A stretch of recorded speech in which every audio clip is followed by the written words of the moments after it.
Have you ever met somebody, they are available to you and they have the best attitude, like you really, really like that person.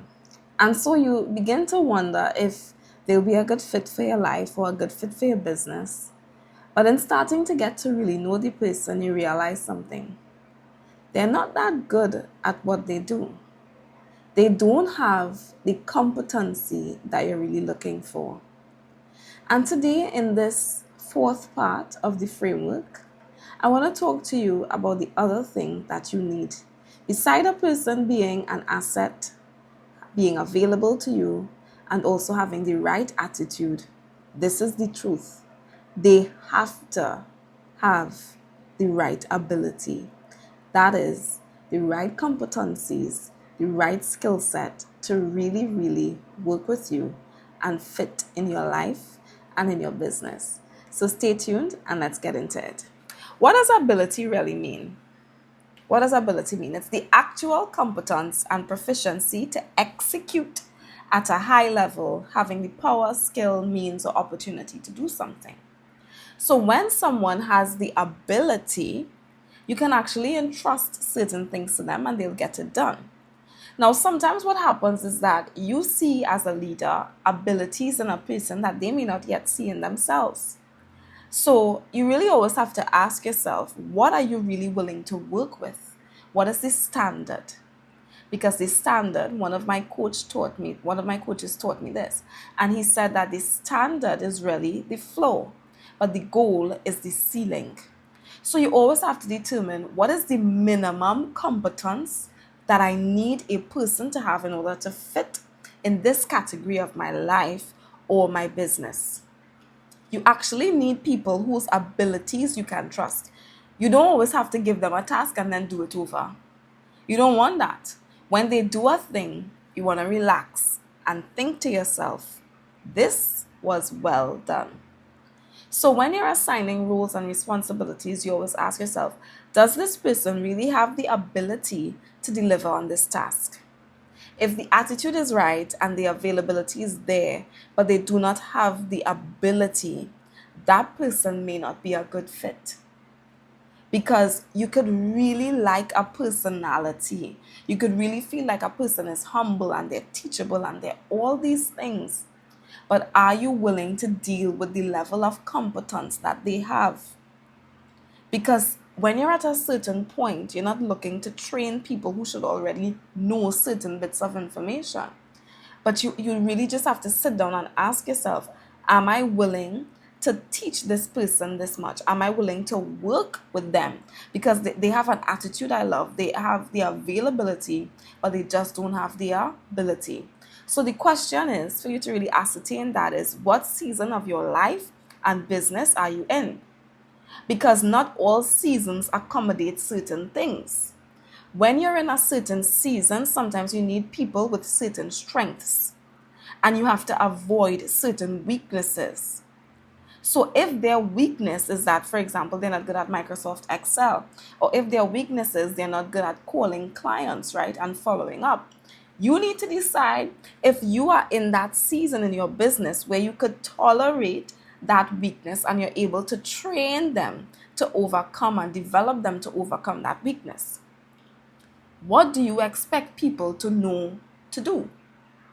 What do you expect them to know how to do? Right? So again, minimum competency. What is the minimum requirement that I need from you?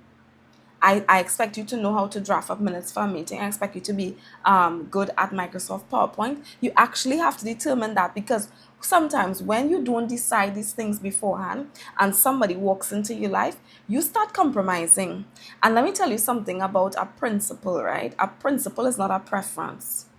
A principle is not a preference. When something is a principle, you don't change that for anybody, because you've already decided and you've already predetermined, this is what I want and this is how I believe I will get it.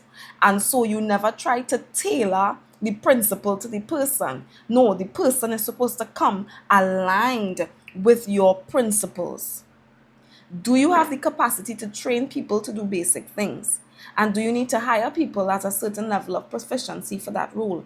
Do you need to work with people who already have a certain proficiency in that area of life?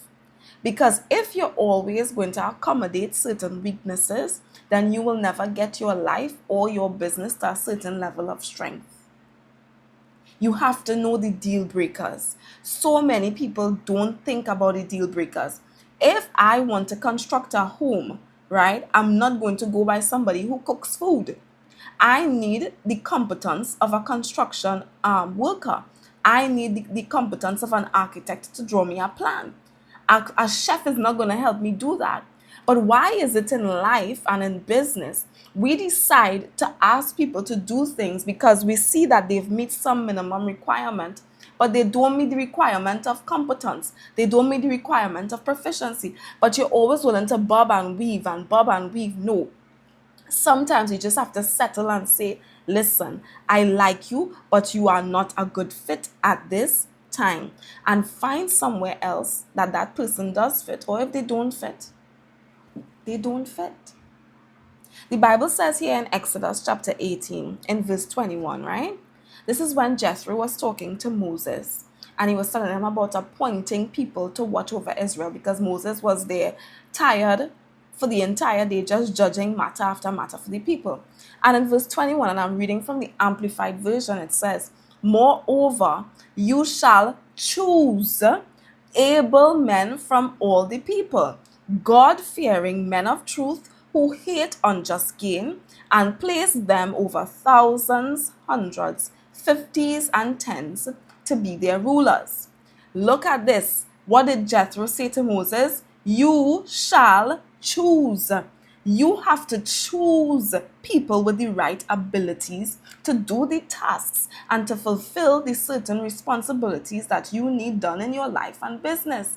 You are not going to go to a pedicurist to get your hair done unless they have the competency to do that. Stop doing that in your relational life. Stop asking the wrong people for certain things, because all you're going to do is end up wounded. All you're going to do is end up frustrated. All you're going to do is think that that person doesn't have a place. But the thing is, you didn't realize and decide beforehand what you need and look in that person to see if it's there. But you're just asking because you are so in love with their attitude and you're so in love with their availability to you that you're asking them for the wrong things. You don't have to feel bad about what you cannot tolerate anymore. And you need to accept that because the longer you deal with incompetence is the longer it will take for your life and for your business to go forward. The longer you put up with an incompetence that is actually becoming a hindrance, an incompetence that is actually becoming a lid on your life and business, is the longer you would take to expand, to scale, to grow. You can't work with it anymore. And it's okay to acknowledge, I can't do this anymore. It's okay to say that. You will never ask a carpenter to take care of your sick dog. Skilled jobs require skilled workers. Skilled jobs require skilled workers. Skilled tasks require skilled people. You have to ask the right person for what you want. Never hire based on desperation or default. Choose the people you work with in business deliberately. And stop letting your circumstances, your past, and your emotions do the choosing for you. You will choose wrong. Everybody can't do the job. Everybody won't do the job, but you can find the person who could do it, who is willing to do it, who is an asset with the right attitude to do it. It's all about your mindset, you know. If you have a mindset that says you will always tolerate a lack of competency, then when you look around your life and business, you will see mediocre people everywhere. But the day you decide, I want to be an excellent person, number one, because I always say this, you can't ask for what you're not. You cannot ask for what you're not. So if you are mediocre, then everybody around you is going to look mediocre. Because what? They're going to reflect who you are and you're going to reflect who they are. But when you decide, I will be excellent, you're going to gravitate toward excellent people if that's what you really want. You're going to look around your life and find excellent people. So sometimes there are hindrances to a person's ability. It could be a lack of experience. It could be a lack of training. They may not have been exposed to certain things before. It's just not their priority to become competent. But you have to ask yourself, am I going to make my problem what isn't your priority? Am I going to make my problem what isn't your priority? So to round things up, I want to remind you, having a right attitude is not enough. A person being an asset is not enough. And a person being available is not enough. You need competent people. And you don't have to apologize for that. You just have to be willing to believe that those people exist. And you, if they are not at your level of competence, you have to then decide, am I willing to work with that? Am I willing to train them to bring them up to the place that I would like them to be? So if this video blessed you, like it, share it, subscribe to it, comment below. And I really want you to get thinking and assess people in your life and business and see if they are meeting your standard. Because if they're not, you have a lot of work to do. Take care.